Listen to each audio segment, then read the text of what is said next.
Good morning. It is good to see and a joy and a blessing to be with you all. Welcome to UoP Phoenix. My name is Richard Moraes, and I'm the lead minister. Great to see you all. And I'm Jimmy Scott, Pastoral Care Minister. Pleasure to be here with you this morning. I'm Reverend Tina Brown, Spiritual Education Minister, and welcome. You know, people often ask, what is unity? Can you describe unity? And unity is often described as a church of positive, practical Christianity that is based on the spiritual principles as taught and demonstrated by Jesus Christ. In this ministry, we do not teach original sin, but we teach the original blessing.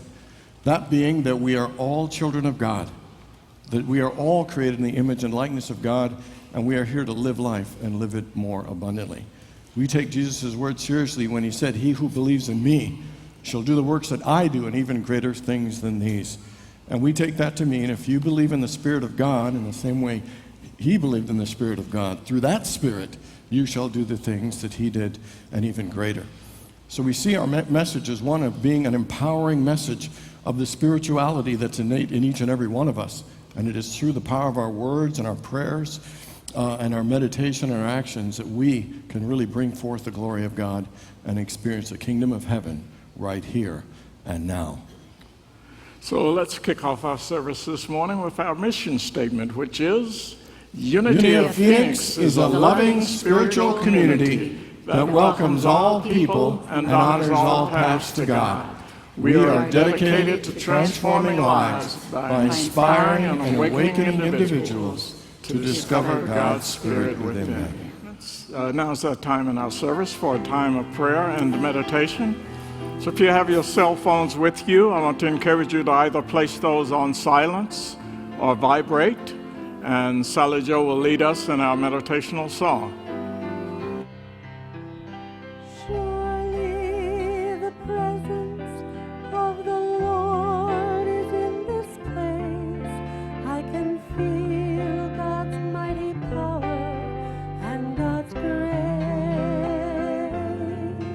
I can feel the brush of angels' wings. I see glory on each face.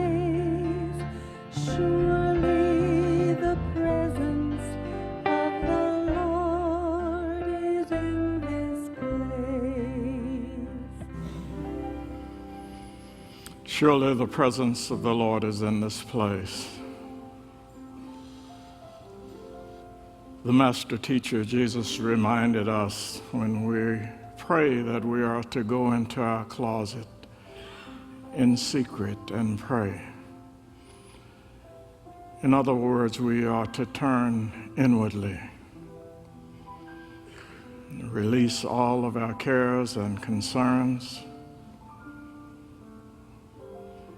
and then as much as humanly possible, open our hearts and minds to that great indwelling presence and power of God that is within us and all around us. So as we begin this time together this morning, I invite you, I even encourage you to get comfortable in your seat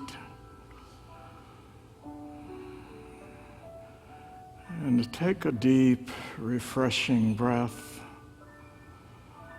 and just release it, and at the same time relax your body.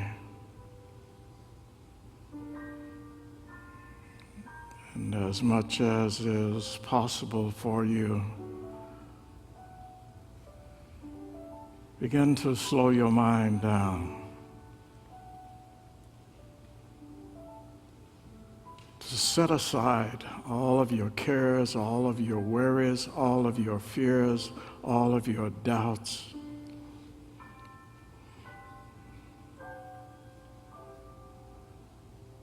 And just focus on the quietness and the power that is intrinsic in you.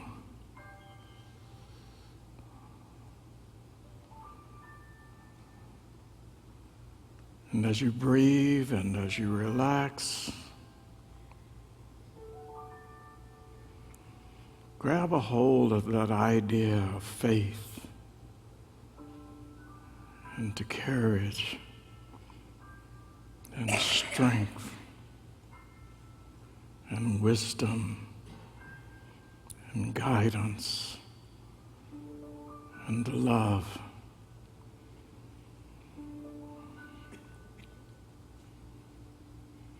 Just feel the inner power, the power that comes from a source that is greater than the individual self.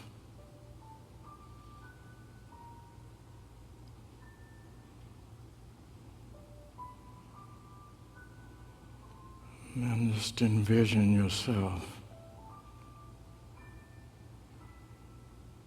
enfolded in the hands and the arms of God.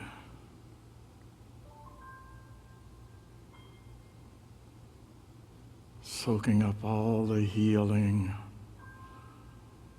all the transformative power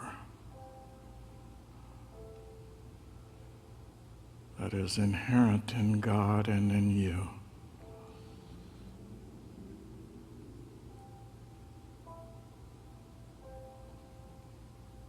So one more gentle reminder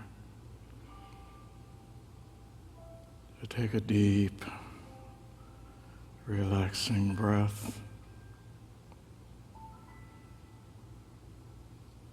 And then for the next few moments, just be still.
Today, as we invoke the presence and power of God in this room and in our lives, we do so with a vision of faith and hope. And we do so with a spirit of gratitude for all the gifts of life, for the ability to overcome, and for the gift of being who we are. We're grateful for family and friends, people who serve as support. So we bless all, and we are blessed. And so it is. And amen.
Good morning again, everyone. Good to see you, and a special shout out to everybody who tunes in and watches us online. So Colonel Sanders was getting worried that sales were falling of Kentucky Fried Chicken, and he was getting kind of scared and nervous about it, so he decided to call the Pope to do him a favor. So the Pope said, "So Colonel, what can I do?" And he said, "Well, I'd really love it if you would change the daily prayer from 'Give us this day our daily bread' to 'Give us this day our daily chicken.' And if you'll do it, I will donate $10 million to the Vatican." And the Pope said, "I'm so sorry. That's the Lord's Prayer. I can't change the words." And so the colonel hangs up, and then another couple of months of terrible sales just keep going down. And then the colonel, kind of panicking, calls the Pope again, and he said, "Your Excellency, you got to do me a big favor on this. So I will donate $50 million if you will change the daily prayer from 'Give us this day our daily bread' to 'Give us this day our daily chicken.'" And then the Pope says, "I'm very tempted. That's a lot of money. It can do a lot of good. We can help a lot of families, a lot of charities, but I just can't. It's the Lord's Prayer. Can't change the words." So then the Pope hangs up, the colonel hangs up, and then a couple more months of terrible sales go, and then he calls in desperation, and he says, "Pope, this is my final offer. I will donate $100 million if you will change the daily prayer from 'Give us this day our daily bread' to 'Give us this day our daily chicken.'" And the Pope says, "Give me a day to think about this." And then so the next day, the Pope gets together all the bishops, and he says to them, "I got some good news and I got some bad news."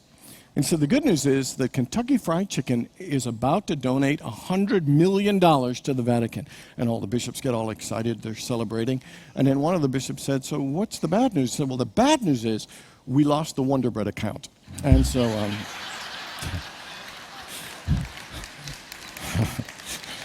all right. That's a long way to go for a little laugh, isn't it? A long way to go. So today, we're talking about bread. And we're not talking about Wonder Bread, but we are talking about the wonder of bread. Now, how many people here love bread? Oh, isn't bread good? Oh man, sourdough bread, pumpernickel bread, rye bread, ciabatta bread, all breads are just so good. How about homemade biscuits? You like homemade biscuits? Or French baguettes, extra, I love it with the crispy crust. I just love that. All kinds of, bagels are great, tortillas, naan bread, pita bread, corn bread, even gluten-free bread is all right. Banana bread, which is really cake. It is just, you gotta love bread. We love it so much, even hard to give up bread. We love bread. In the United States, we love bread so much. You know how much we spend in bread annually in the United States?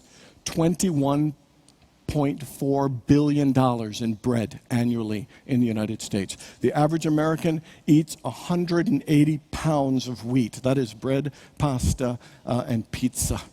It is amazing the amount of bread that we eat. Do you know that bread is the most widely consumed food in the world? And also, bread is probably the oldest food and the oldest recipe, dated as 30,000 years ago, people started making bread. Now, they were doing a thing called gruel, which was water and grain as a kind of a soup and a food. And then they started making paste and heating rocks and cooking it as bread. It is amazing the amount that we love our bread. Last one. How about this? The country that has eats the most per capita bread? You're not going to guess, but because you'll never get it, but I think it's hilarious. The country that eats the most bread per capita in the world is Turkey. Isn't that funny? Turkey eats the most bread. And the funny thing about it, you know what the average per person in bread? 440 pounds of bread per year. Per individual. That's a lot of daily bread. Now, probably somebody, first-time guest, is thinking, why is he talking about bread in church? Is this what the message is today? Why is he talking about bread? Well, we're talking about it for two reasons. Number one, somebody, like a month or two ago, sent me a link of TED. You know those inspirational talks? Well, there was a guy named Peter Reinhardt talking about bread. he was so passionate and excited about bread. It inspired me and got me excited. But it not only got me excited, but it triggered some memories about my mom baking bread when I was young. See, my mom used to bake bread every Sunday night. We were a family of 10, so my mom made 15 to 20 loaves of bread every Sunday night. Sweet bread, coconut bread, whole wheat bread. She made a lot of bread. And the thing is, we would have to go to bed like around 7 or 8. My mom would be baking all into the night. And, with that smell of homemade bread, when you're trying to sleep, it was excruciating. And so we would find a way to go to the restroom or need a glass of water just at the time the bread was coming out of the oven. And sometimes she'd let us brush it with butter. You kind of brush it with butter when it comes out. But she would always let us have some. We'd slice bread and have hot buttered bread in our pajamas on Sunday night. It was one of the most comforting and nurturing experiences. There was almost something magical for me about bread. There was something so powerful about it. And I would say, it was an emotional and even a spiritual experience. And maybe it was my mom's love. I don't know what it was, but the taste, the smell, the whole experience was profound. The second reason we're talking about bread is because I have a belief that there are spiritual principles and lessons and spiritual truths in every area of life. If you look at everything in life and you look deep enough, you will see spiritual lessons and messages for us about how to live our lives. And I've done lots of talks on the spirituality in everyday life. I've done the spirituality of golf, the spirituality of knitting, spirituality of painting, the spirituality of aerobatic flying. I've done the spirituality of hair. I've done the spirituality of the guitar. That was a disaster, but that was still a good try, though.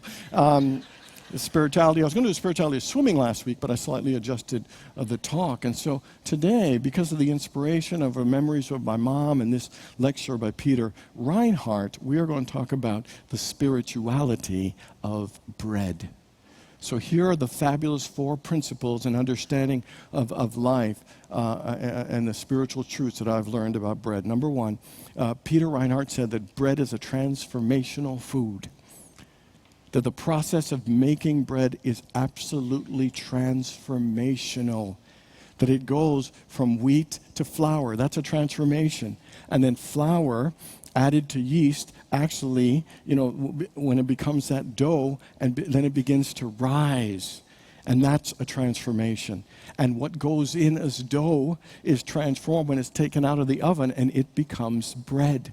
And he was so excited about this process. He compared dough coming out of an oven and turning into bread as equal to a caterpillar turning into a butterfly. That there is that level of transformation. And what it made me realize is that our lives are transformational. That every one of us is here to be transformed. Not just physically transformed as we grow and emotionally transformed, but there is a spiritual transformation that is going on in each and every one of us. There is the raising of our consciousness. There is the growing and the learning and expanding our faith, expanding our joy, expanding our compassion. We are all in a process of transformation. And it is an important part of our lives to understand that and to accept that. It is a powerful and important thing to know that we are here to be transformed. How many people know that as much as you've achieved, that you have not fully tapped into all the potential that's in you? How many people know that there is more love, there's a greater version of you that you haven't let out yet? How many people know that? And that is because at a soul level, we know we're here to be transformed. Everyone knows who you are today. You've been transformed from who you were 3 or 4 or 5 years ago. And at a soul level, you know that who you are today can still be transformed and expanded into an even greater version of yourself. Now, as great as you know that you are here to be transformed and there's so much more in you, how many people here have ever felt stuck? Anybody ever felt stuck? Felt like your life's going nowhere, things are not going to get better, maybe this is as good as it gets, that's all I've got. Life is just seeming to go nowhere. And every one of us has times where we feel stuck, where life isn't moving. It feels a little bit lifeless. And we get there at times, but it doesn't mean we need to stay there. Muhammad Ali once said this. He said, "The man who views the world at 50 the same way he viewed it at 20 has wasted 30 years of his life." The fact is, every one of you here is to transform our consciousness, transform how we see ourselves, how we see others, how we see the world, how we have an awareness of life and how it operates. Every one of us is here in a growing and transforming way. And yes, we get stuck from time to time. But the things we get stuck in, we're not meant to be stuck in forever. This is what the Apostle Paul meant when he said, do not conform to the patterns of this world. Meaning, don't get stuck in what people tell you. Don't get stuck in someone telling you that that you're not good enough, that you're not lovable. Don't get stuck in people saying that life is unfair or people are out to get you. Don't get stuck in those limiting ideas. He said, do not be conformed to the patterns of this world, these limiting ideas that get ourselves stuck. But he said, be ye transformed. Be ye transformed by the renewing of your mind. And what he's saying is, whatever is keeping you stuck in your life, whatever is feeling like a roadblock, whatever is feeling like a dead end, don't conform to that it is there to actually help you transform. It is to help you rise to another level of understanding and peace and joy and happiness and fulfillment. Another level and version of yourself. You know, if you look at the Bible, it's all promises of something greater. Remember Jesus, his first miracle? He turned water into wine. You know, and the loaves and fishes, he turned a few into a multitude. The hemorrhaging woman, remember, suffering and bleeding for 12 years, transformed into healing and wholeness. The Apostle Paul went from being angry, was transformed to preaching the gospel. Lazarus went from dead to being fully alive. And that's why it says, with God all things are possible. Because the Spirit is always promising a transformation and an unfolding and expanding to a higher level of who we think we are. So here's the interesting thing about bread. For that transformation to go from wheat to eat, from wheat to bread, do you know what has to happen? The first thing is that the wheat has to die and be crushed to turn into flour. For any transformation to happen, something has to die to be born into something else. The wheat has to die to be born into flour, and then the flour is added to yeast, and it is born into being alive. And then the full dough has to die to be born to be made bread. Is that making sense, everyone? The Apostle Paul once said these words. He said, I die daily. And what he means by that is, for you to be born fully into a new day, you have to die to yesterday. And sometimes we haven't died to yesterday. Sometimes we're still thinking about yesterday, living yesterday, resenting yesterday, and sometimes we aren't fully born into a new day. See, every one of us wants to be born anew into something great, but we sometimes forget we got to die and let go of the old. To be born into a new attitude, you got to die to the old attitude. To be born to a new version of yourself, you got to die to the old version of yourself. Somebody once said that you can have anything you want. You just have to give up the belief that you can't have it. You just have to die to the idea that it's not possible. Because sometimes we have that. I want this, but it's just not. If you die to that idea, it would be available for you. Every single one of us is here to be transformed. The question is what is it that you need to die to be born to a greater version? Maybe you need to die to some negative limiting thinking. Maybe you need to die to a stubborn and resistant attitude. Maybe you need to die to some fear. Maybe you need to die to a feeling of unworthiness. What is it that you need to die to be born and to be free and transformed to a greater version of yourself? Like bread, every one of us is here to go through a transformational process, and it all begins by dying to something old to be born and made to something new. Second thing that he said that I really love is he said that the outcome of bread is always determined by one thing, and that is the choices of the baker. That it is the baker that determines the kind of bread, the kind of ingredients, whether it's crispy or whether it's chewy or whether it's doughy. It is the baker who makes the decisions about ingredients, about temperature, about time, about the shape. whether it's round or whether it's long or whether it's buns, whatever it is the baker who makes those decisions. And what it is saying is that you are the baker in the kitchen of your own life. You have been given dominion and authority over how your life is shaped and how it is created. You are the one who has that power, no one else. The question, what are the choices that you're making? The question is, what is the thing you want to be baking? And one of the things he says very interestingly, that every single baker of every kind of bread, whether it's rye or gluten-free or any kind of bread, they've got one goal. You know what that goal is? To be able to evoke the greatest amount of flavor. Every baker, their goal is to evoke and bring out the fullest of the flavor, to bring out the very best of the possibilities, to bring out the best of themselves, to bring out the best of the bread. Interestingly, that flour and water and salt, when they mix that, it's called clay. Anybody know the Hebrew word for clay? Okay, I'll tell you. The word is Adam. Isn't it interesting how God molded Adam of clay? And well, that's the power we have. We can mold our own lives. And the goal is to mold it so that it brings out the very best in us. And the Bible is telling us to bring out the best in ourselves. Doesn't it say, let your light shine? Doesn't it say, be fruitful and multiply? Doesn't it say he came that we may have life and have it more abundantly? Everyone is being called to bring out the most flavor, to bring out the very best of yourself. One of the things is that God puts these desires in us. There are these desires in us. Spirit pushes them there, and they're there. But, sometimes they're desires we think, oh, no, I can't do that. Is that, we're afraid to try. We're afraid to reach out, whether in relationships or things that we want to learn or become. And even though Spirit puts those desires, as the baker, we're the ones who have the choice, who need to make and take that choice. So the question is, what choice are you making in your life? What decision right now would bring out the best in you? What change would make the biggest difference in your life right now?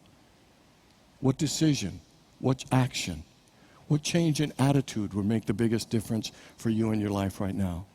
What secret desire have you had that you've never allowed yourself to fully own and follow through with? What is something that you want to learn that you haven't allowed yourself to learn? What is something you want to try that you haven't been willing to let yourself try? It could be anything you want. You know why? Because you're the baker. You could choose. So let me tell you a couple of, they're going to sound goofy, but they're mine. I'm the baker, so I get to choose. So here's a couple of mine. So number one is, I for a long time have wanted to have a radio show. And I think some of you already know, and I shared with you, that Reverend Rogers and I tomorrow start doing our radio show together. About 3 or 4 years ago, we did a radio show together. We loved it so much. We got a one-time guest thing. And so we've been holding that. And so tomorrow we start, that new goal for ourselves, and we're so excited. Another one is I wanted to try stand-up comedy. And so, which reminds me of this Amish boy and his dad. And they're out in this mall for the very first time, and they're fascinated by everything they see in this mall. And then they see these shiny silver doors open and close. And the little boy says, Daddy, what's that? He says, I don't know. So they observe, and they see this woman in a wheelchair come to these to these shiny silver doors and presses this button. And then these doors open. The lady goes in, and it closes, and the lady disappears. And then these lights go on, and they keep going up, and then they stop. And then the lights keep going down, and then the doors open, and out comes this gorgeous 24-year-old blonde woman. And the guys, the Amish guy and his kid are standing there, and then as they continue looking at the woman, the father leans down to his son and says, "Go get your mother." And so.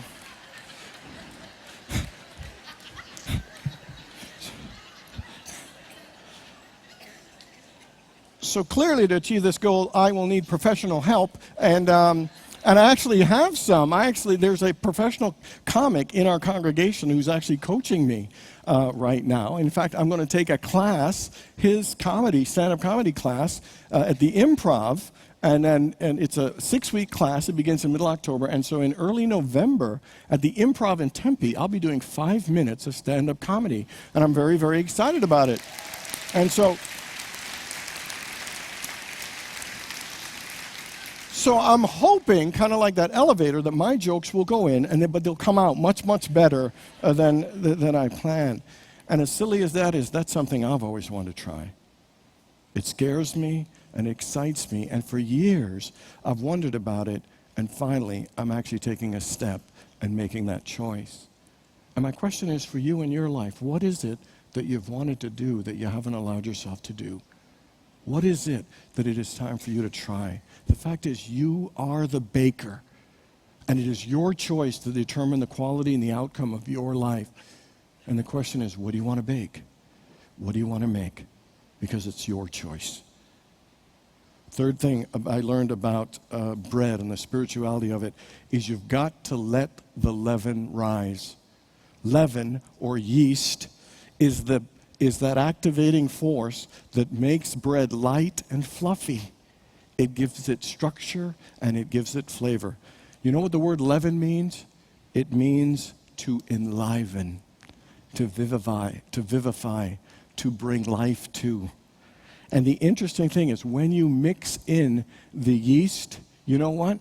It sets into motion these fermentation processes. These enzymes begin to start breaking forth sugars, and the yeast starts eating the sugars and turning them into carbon dioxide and alcohol, and bacteria also eats the sugars and turns them into acid.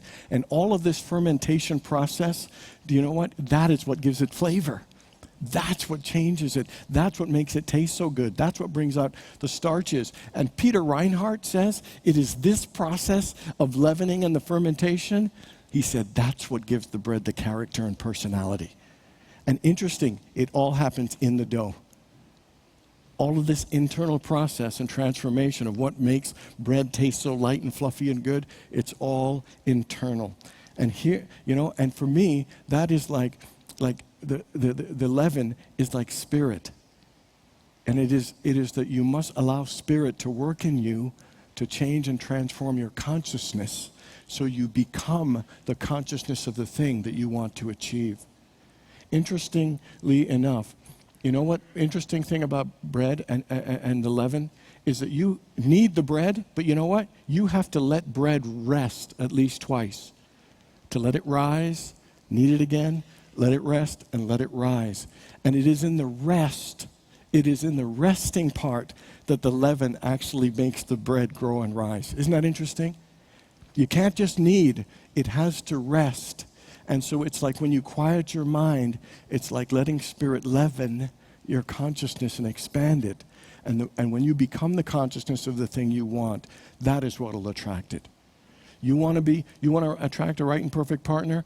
Let that be the consciousness that you hold, and it will be attracted to you.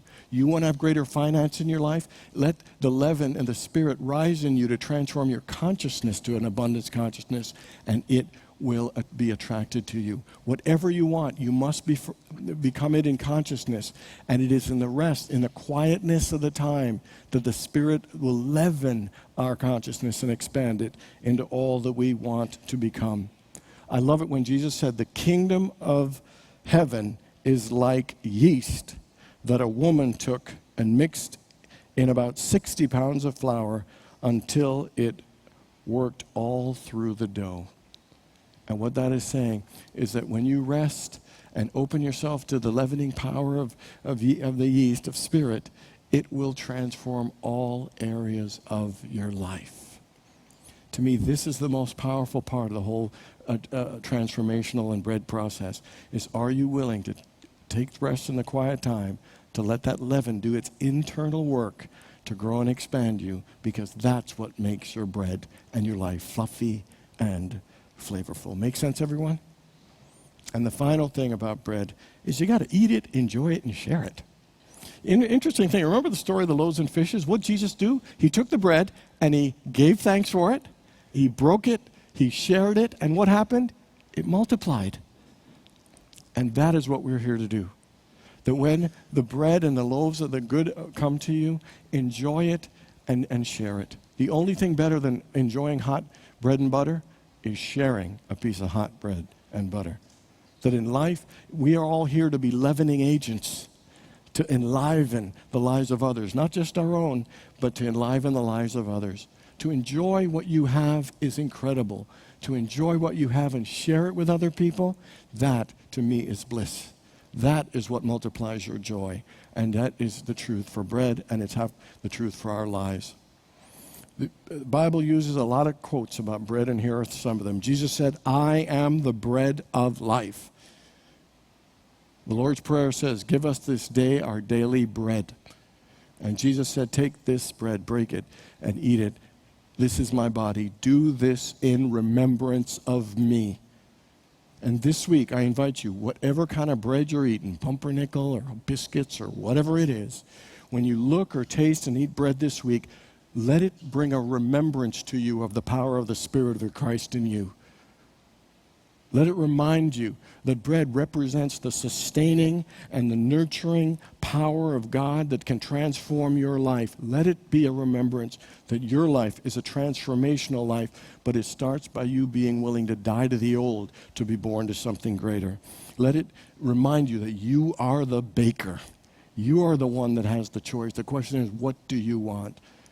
And then the third is to let the leaven, let that Spirit, rest and quiet your mind, to let that leaven expand and raise your consciousness. And third, eat, enjoy, and share that bread.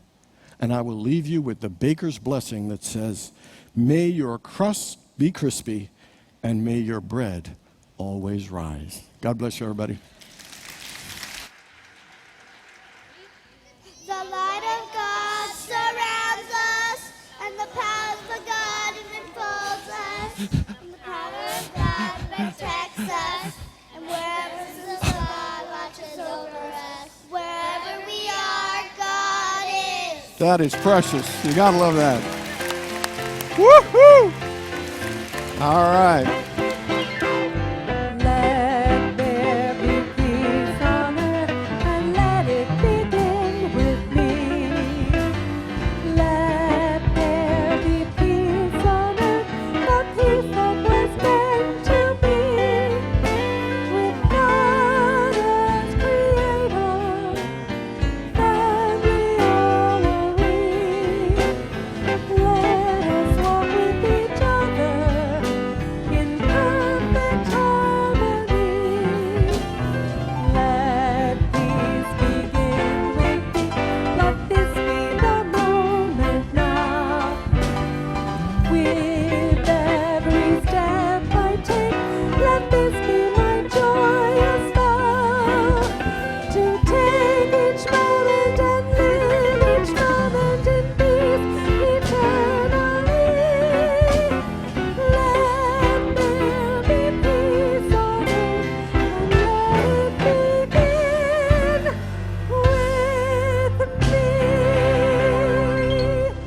God bless you. Have a great day and a wonderful week, and let's greet our new members.